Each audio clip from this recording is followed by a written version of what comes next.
This is Pet Life Radio. Let's talk pets.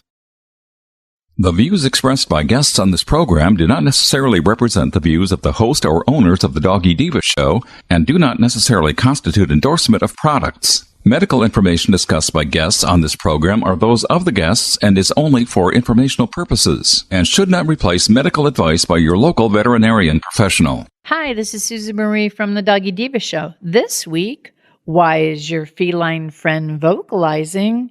And Pet Fashionista Lauren Darr. That's what's on our show this week. Let's get started. Hey, did you hear that? What is that? It's the bark heard round the world. The Doggy Diva show. Here's national award-winning author and animal advocate, Susan Marie.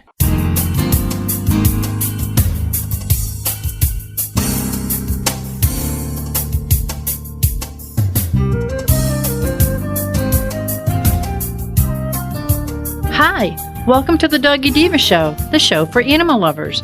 I'm your host, Susan Marie, and as always, I'm joined by my canine co-hosts, the Doggy Divas themselves, Francesca, Coco, and our newest little diva, Miss Olive. Miss Olive is the cute little Italian Greyhound rescue in the picture with the microphone. Thank you for joining us today as we bring the experts in the pet and animal world right to you. Contact us at thedoggydiva.com. That's the DOGGYDIVA.com. We love hearing from you. So go grab a cup of coffee and your pet's favorite treat, and we'll be back in just a moment. Molly, here's your dinner. Zeus, that's not your food. Don't let that happen to your precious cat. Elevate your cat's eating experience with the Cat Tree Tray. The Cat Tree Tray keeps your cat's food off the floor and conveniently located on the cat tree. It's the perfect way to eat. It's a beautiful wrought iron tray that easily attaches to your cat tree and keeps dogs and other critters out of your cat's dish. A must for multi-pet households. There's a 6-inch tray for large bowls and a 4-inch tray for smaller bowls. Purchase your Cat Tree Tray today. Go right now to cattreetray.com. That's cattreetray.com. CATTREETRAY.com. Let's Talk Pets on PetLifeRadio.com.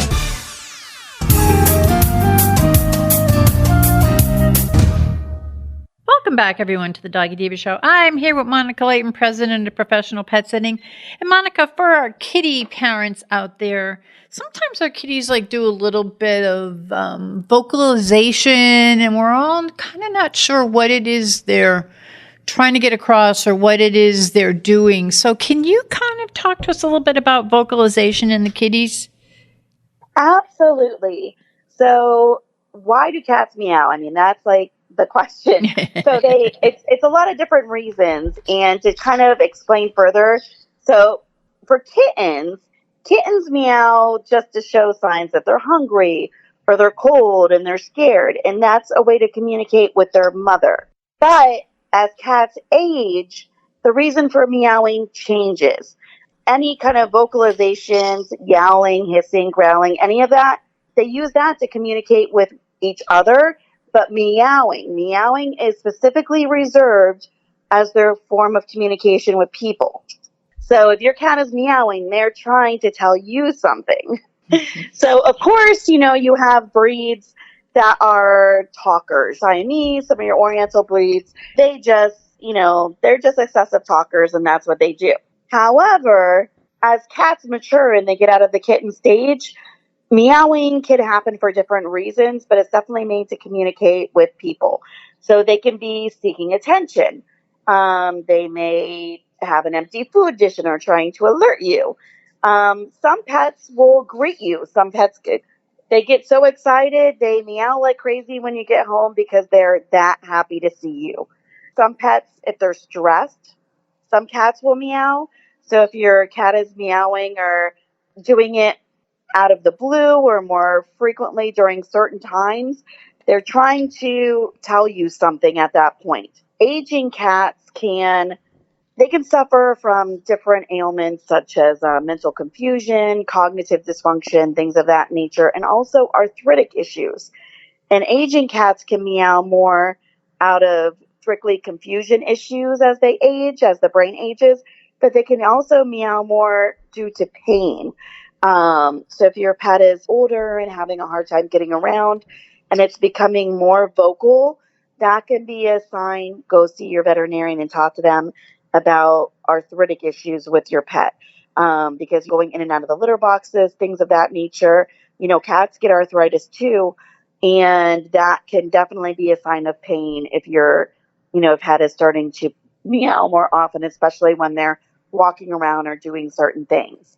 Another sign is loneliness. So we actually had this recently in our house to where we have 2 cats, and one of my cats was older and had just passed away.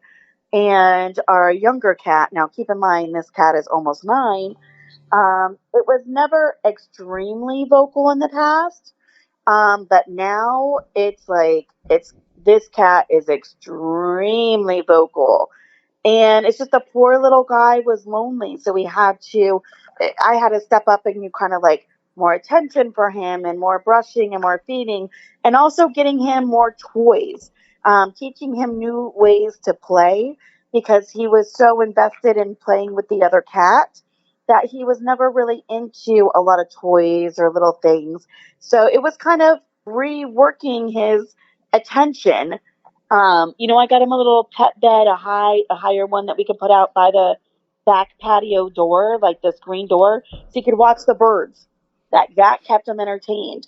So different things. So if you notice meowing out of blue to where it wasn't that much and it's getting more and more, or it's all of a sudden every time, we get home or every time you go to bed, or different things that your pet starts to meow more than normal, they're definitely trying to clue you in on something going on, whether it's emotional or medical.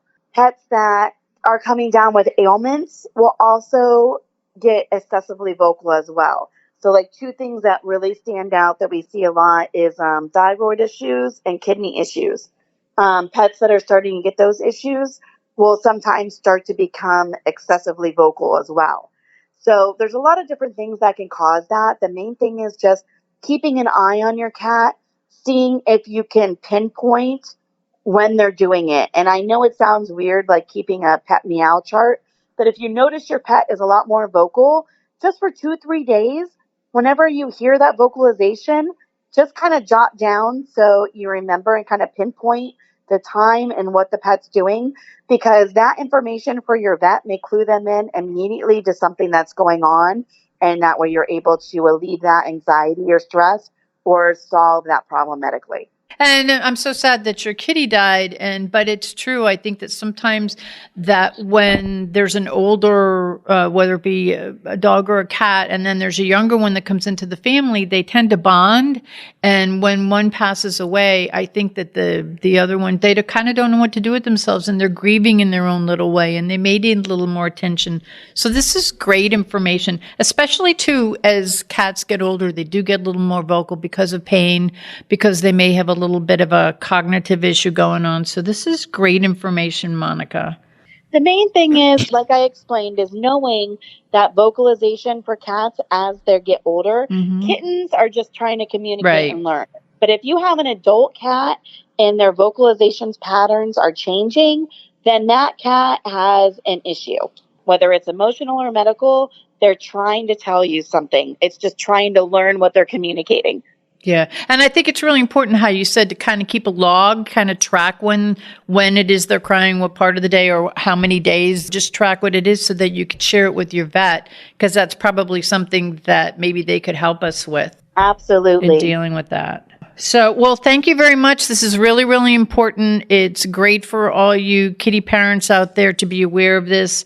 And of course, we all know the little kitten meow, and then it goes all up into when the cat gets older, their meow. Things differ, and it's for different reasons. So I thank you very much for sharing this. Oh, thank you so much. And hopefully everybody can start to communicate with their kitties and know exactly what they're meowing about. Everyone will become the kitty whisperer. Yes. All right. Well, thank you very much, Monica. Thank you. Have a great week. You too. We'll be back in just a minute. Hello, everyone. Susan Marie and Miss Olive here to introduce Miss Olive's third book in the Doggy Diva Diaries, the trilogy of heartwarming and inspirational stories about Miss Olive, a lonely little rescue pup hoping to find her forever family and friends and a life filled with love. In the third book in the series, Miss Olive finds her forever winter wonderland. Miss Olive wonders about the true meaning of the holidays, and she discovers that the greatest gift of all is the joy of giving and sharing love and kindness with her forever family and friends. Miss Olive finds her forever winter wonderland is available at Amazon, Barnes & Noble, other book retailers, and on our website, thedoggydiva.com. Miss Olive and I are wishing you all a happy holiday season filled with kindness, joy, and love. Thank you, everyone. Coming up, the latest from Pet Fashionista, Lauren Darr. Stay with us. Take a bite out of your competition. Advertise your business with an ad in Pet Life Radio podcasts and radio shows. There is no other pet-related media that is as large and reaches more pet parents and pet lovers than Pet Life Radio. With over 7 million monthly listeners, Pet Life Radio podcasts are available on all major podcast platforms, and our live radio stream goes out to over 250 million subscribers on iHeartRadio, Odyssey, TuneIn, Stitcher, and other streaming apps. For more information on how you can advertise on the #1 pet podcast and radio network, visit PetLifeRadio.com/advertise today. Let's talk pets. Let's talk pets On Pet Life Radio. Pet Life Radio. PetLifeRadio.com.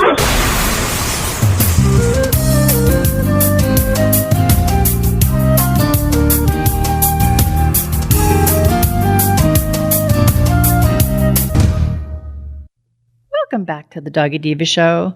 Lauren Darr is an award-winning and best-selling author and a pet fashionista, founder of the Pet Fashion Guild and Marketing. She's a guru in the marketing area, and she has been named a Power Woman by Fidos, a reality blog. And she was a finalist in the Pet Industry Woman of the Year, and Pet Age named her a Woman of Influence. And she truly is. And we are so happy to have her back with us. And she is Miss Olive's go-to pet fashionista. Whenever she wants to know anything, we know where to go. And that is the infamous Lauren Darr. Hey, Lauren, welcome back to the Doggy Diva Show. Well, thanks for having me. Oh, it's our pleasure. And for the listeners, some of our first-time listeners who may not be familiar with you, you have a lot of accomplishments. You have a lot of diverse interests that you have. Can you just share a little bit of your background with the listeners? Oh, sure. I would say that I'm a plum, pug, crazy pet fashionista person that happens to have a son that races. Now that's quite a pot there. Yeah, I think that sums it up pretty succinctly. Speaking of your son that races, we actually had him on the show. He's been on the show a number of times. He is also an author, and he is a race car driver, and we're going to get into that in a few minutes. Yeah, you have a very interesting and very blessed family. I have to tell everyone, because those that follow us on the Doggy Diva Facebook page see that we have holidays we bring up, little tidbits of information, and we do it all throughout the year. Miss Olive gives everyone the update, and I have to tell you that my go-to Bible for finding everything out, getting those dates, doing it by day, by week, by month, is the Pet Business Marketing Almanac, and a new one will be coming out for 2022, and it has a little bit of everything in it for whether you're a person in the pet business, whether you're looking to get into the pet business, or if you're just a pet lover. This has a little bit of everything for everyone, and it even has a little astrology in it, so that you and your pets could have a little astrology thing going on there. But it has a little bit of everything in it, and Lauren, you've been doing this for years, and I use it as my guide the minute a month starts. And plus, you also getting on your mailing list. You do send out a lot of great information from the book and also just from your own experience. So can you just tell the listeners a little bit about the Pet Business Marketing Almanac? Sure. It's really meant to be a guide, a helpful book, planner, I guess is another word that I could use, for people to plan out their marketing. And the majority of the information is pet-based and pet-related, like the pet holidays that are by month, week, and date, like you mentioned. It also has some marketing tips in there. It is not one of those books that you just pick up and you read. It's one of those books that we really expect to get kind of grungy and used and dog-eared, and even maybe tattered by the end of the year, because so people can reference it back and forth so much each month, because it's really meant to be a very useful tool in helping with marketing planning for businesses. And it is a good, I mean, mine has stickies all over it. I have, the pages are flipped. I mean, I use it because I use it regularly. I mean, you could tell by looking at this at the end of every year, because when was your first one? Was it 2015? 9 years ago. Yeah. So I have, and I've kept them all. So I have a bookcase, an animal-related, pet-related bookcase, a huge bookcase with all of these books. And I have these lined up, and 2021 is coming to an end, and I have everything as I'm getting ready to go into 2022, which I want everyone to know that Miss Olive has chosen as one of her favorite things for Miss Olive's favorite things in the holiday issue of Suncoast Pet Magazine. So this is definitely our go-to. People ask me, where do you get all your information? I just say, here it is. And it is, it's with me almost everywhere. I have it out on my desk. So it's just a constant source of reference. But it's also for people, even if you're not in the pet industry, it kind of gives a lot of marketing information. It gives a lot of information that people could use in business for themselves, and also regular holidays and health and medical holidays. And you have a lot of information in here. Right. And I figured traditional holidays and the food and the health and medical holidays were things that could, if you are in the pet industry, you can relate it somehow to the pet industry. And if you're not, then you could use those holidays in addition to pet holidays to promote your business. Because I've seen even software companies use the pet holidays in some of their social media promotions. Because it, especially if you're in a business like that, it's like how exciting is software to talk about. And so they can use holidays like that to boost their social media engagement. And that's what we do. We post a minimum of 3 times a week with Olive. It's just Olive that does it. But we use this as our reference for different things. It helps. I mean, it's a good guide, and it's a one source thing. So it's not like you're going through 50,000 things to get the information. It's you very concisely and professionally put everything into this book. It's like, the secret sauce. So if you get the book, you're going to have the secret sauce. Where can they go to get the books if they're looking to get this, the listeners? It's available at online retailers like Barnes & Noble and Amazon. That's where I get mine. So that's great. And also, to step away from this a little, you're also an award-winning children's author. And though I love all of your books, you know that my favorite is Lipstick on a Pug, which was awarded the Dog Writers Association of America a medallion winner. And after reading that little inspiring story, I realized, and I brought it to your attention, and I think we both realized, that we're sisters from another mother. We were always dog and fashion obsessed, and our grandmothers helped us get the dogs all dressed up and get outfits made for them and get carriages put together for them made out of who knows what. And for the listeners who may not be familiar with that story, can you tell us about Lipstick on a Pug? And by the way, I'm sure that there are many listeners out there after they listen to this interview that are going to go, oh gosh, that's how I remember being brought up that way. That's me. So I think that we're all going to find a little bit of ourselves in this book. Yeah, absolutely. At the time, I felt like I was just the one weird kid on the block, I guess. But it's about Tootie, who was our first rescue pug, and I don't even think the term rescue was used back then in the 70s. Not that I recall, anyway. And I'm obviously showing my age, but it's about Tootie and how we ended up getting and rescuing her from her situation. She was a dog that had been kept in a cage all her life and bred and left at the vet. So, and the owner did not pick her up because, frankly, he just didn't have a financial use for her anymore. And so it's my story of Tootie coming into my life and how we became the best of friends. And I wasn't one to dress up little baby dolls and things like that. I dressed up Tootie and even put my grandmother's lipstick on her.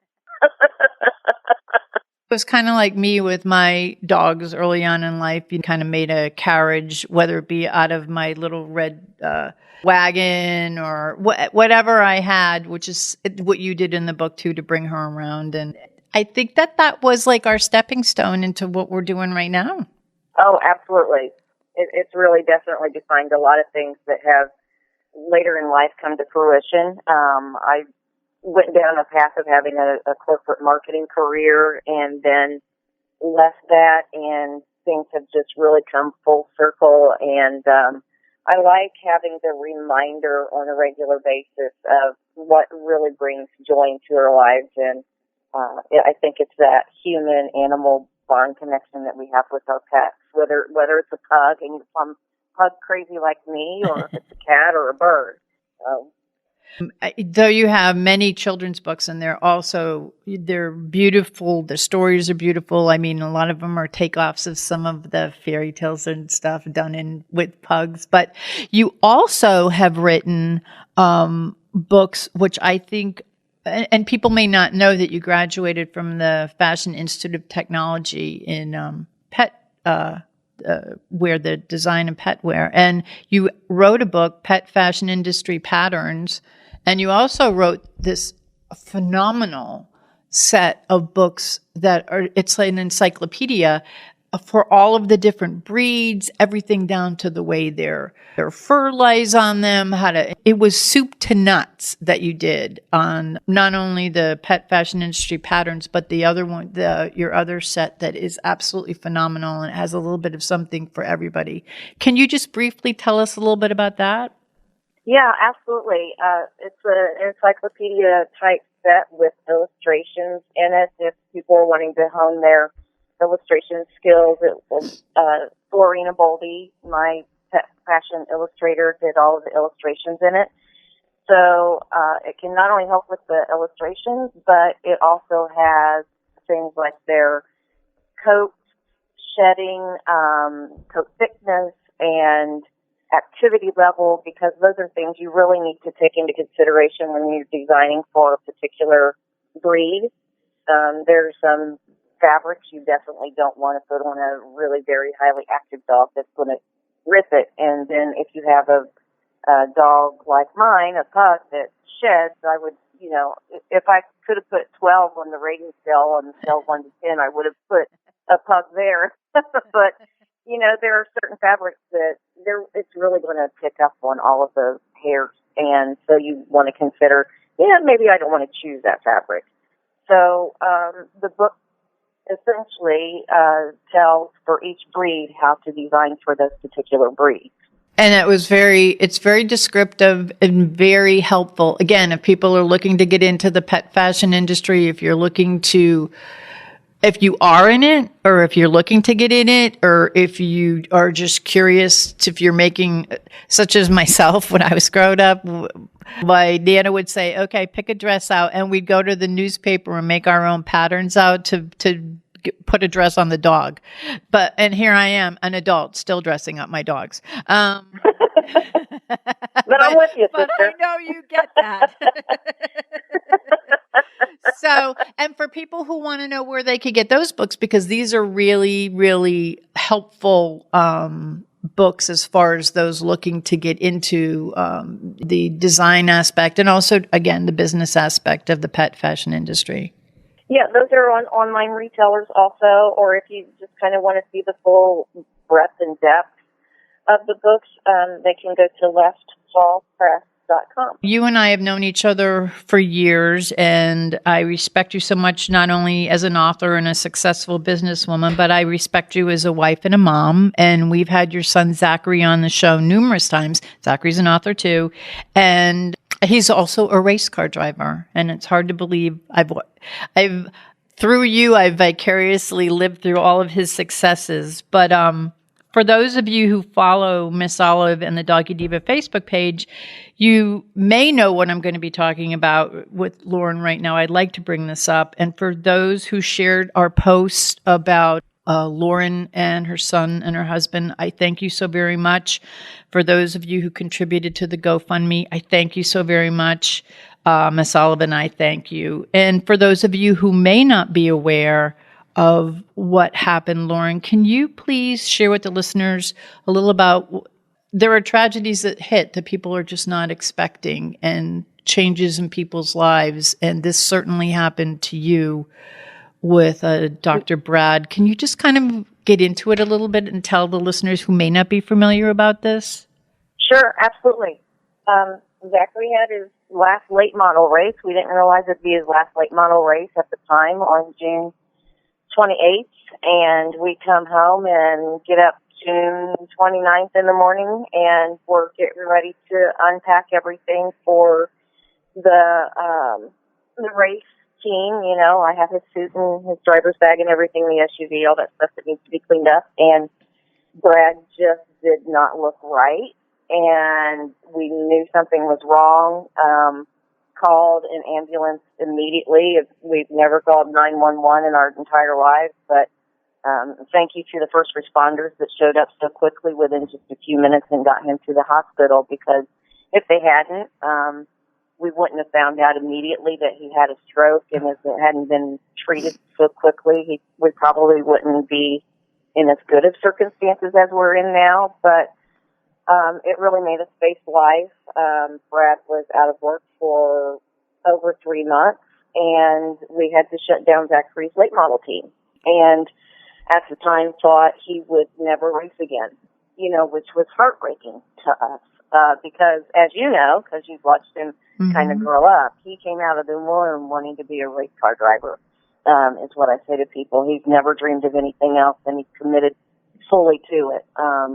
He's been a professional from a very young age with his fitness and nutrition and, you know, training on a simulator and everything else. And so it was heartbreaking. And within a couple days, we started getting messages from people saying, can you start a GoFundMe? We'd like to see Zachary race the rest of the season if we could. So our intention at first was to put him back in the late model because he was in championship contention. But then, Wayne Peterson, who is a car owner in the NASCAR ARCA series, saw Zachary's post, or at least heard about it. Wayne's not even on social media. He's like 83, 84 years old. But he called and said, I met your boy in the pits at Charlotte, and he was a fine young man, and Wayne's very much a military man, and he said he shook my hand, he looked me straight in the eye, treated me with a lot of respect, and I need a driver in my car, and I'd like to put him in it if you let him. And I was like, well, absolutely. He doesn't have any other plans. So it's just been really phenomenal. He ended up, you know, we started out with one race, and Wayne said, I'm a little bit surprised. This car is one that, you know, frankly, usually qualifies last, let's say 25th in a race, and he was qualifying at anywhere from 12th to 14th or 16th in a race. Wow. And so every time Wayne would turn around and be like, well, can he come to this track, or can he come to this track? And so then Zachary ended up filling in for a driver that had a broken leg in Michigan, and finished out the season for two different teams, and ended up actually, I think, even 17th in ARCA points out of 100-some drivers. Wow. And we used the GoFundMe money to pay for used tires. So he's done very well considering with what we had to work with.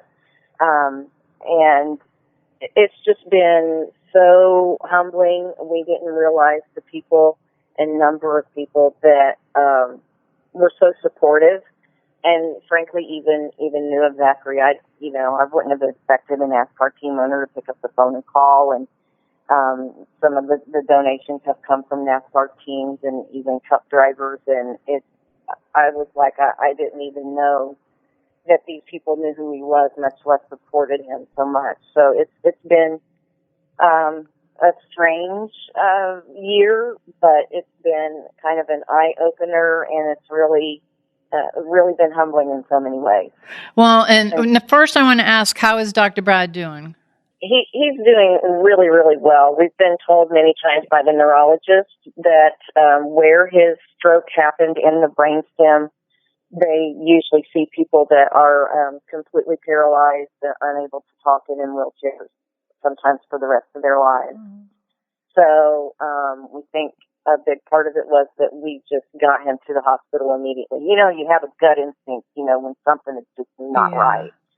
And so I was like, Zachary called 911, and he did, and they got him there. Luckily, we have a stroke section in the hospital here where they focus specifically on stroke. So we got, even though you don't want tragedies to happen in your life, we actually got so very lucky with how bad it could have been, not only for Brad, but for Zachary. And so it's actually made us really, really count our blessings and think about what things do we want to do in our lives to show gratitude. And so we'll be coming out with some things in 2022 that we're going to be doing, just because it has been such a humbling experience. Well, I have to tell you, Lauren, in reading the comments and things on, there's so much love, so much prayer that was sent to you guys. It does my heart good to see so much. Sometimes in the world we don't see that side. A lot of it, the negativity comes out, but to see so many people come together, and as you and I talked about before we went on air, people that you wouldn't even expect that to come together, or that you don't even know that came together for you. So I want to make sure that we get the GoFundMe information up, because your son was born to race. There's not a doubt in my mind. I've known him since he was a child, and this is what he's born to do. It's like when people never waver from what they're supposed to do, he has never wavered. And he's just a child. I mean, he's doing things that kids older than him are doing. So this is where he's supposed to be. And for those of us that want to support you and lend any kind of supports that we can, where can the listeners go? They can go to GoFundMe, and if you search Zachary Tinkle or keep Zachary Tinkle's Raking Hopes Alive, I think is what it was titled, they'll definitely find it on the GoFundMe. Or even just a Google search Zachary Tinkle GoFundMe will bring it. And I honestly believe that because he got to continue pursuing his dream, that it probably helped your husband to even give him that light. Things change dramatically in your life. I know that, but I think that sometimes when things all kind of come together positively, it even helps people to heal. So I always tell you, you're a sister from another mother. I just feel very close to you, and I wanted to jump on it the minute I saw it come across my email to get it out to as many people. And the people who, like I said, who were on Olive's page, the love and support, and people just saying, yes, I'll just jumped right over to the GoFundMe. I mean, I was filled with a lot of warmth knowing that there was so much love being sent your way, and they don't even know you. It's like, that's what's so wonderful about all of us. When tragedy strikes, people just come together, and it's and I believe that you had a lot of prayers and a lot of hope and a lot of positive things being sent your way. So I want to thank you so much for being on the show, being our guest. I love having you on. Of course, every year we have to talk about my Bible here, the Pet Business Marketing Almanac. So for those of you that are looking, it is Pet Business Marketing Almanac, and it's for 2022. And if you're in the business, if you're looking to get in the business, if you're just a pet lover, it's the perfect book for you.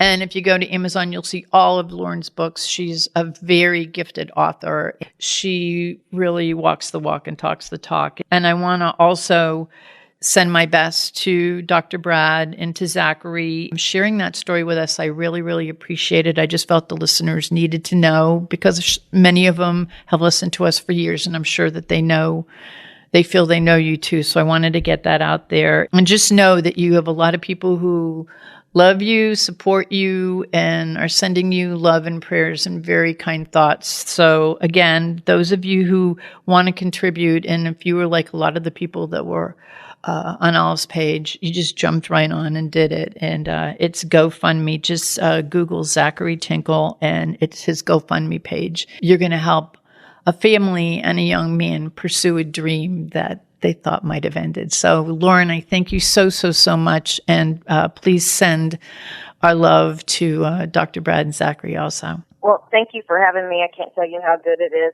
to hear your voice again. And I could say thank you for every second the rest of my life, and still not be able to express my immense gratitude to everybody that has supported us.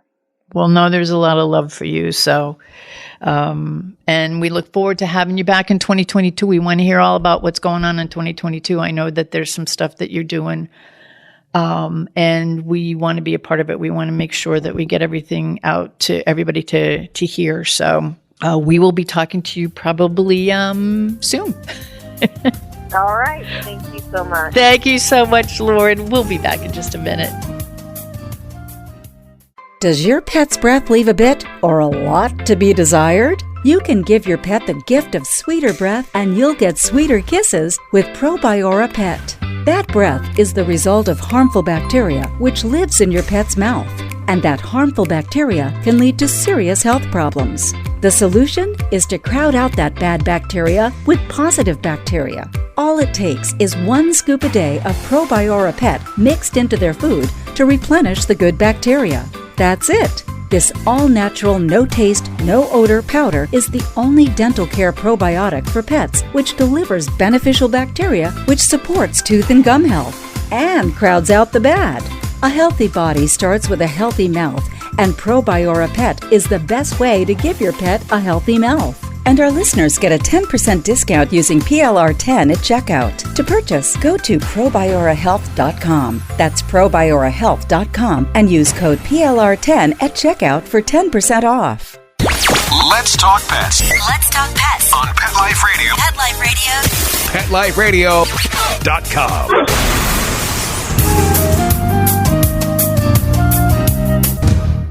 We would like to thank our guests this week. And also, as our Doggy Divas always say, please love your pets because they love you unconditionally. And please remember to adopt, foster, spay, neuter, and microchip. And as always, please have a great Diva week, everyone.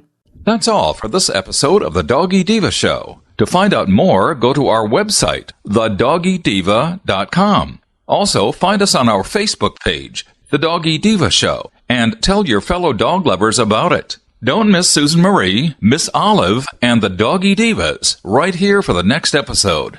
See you again soon.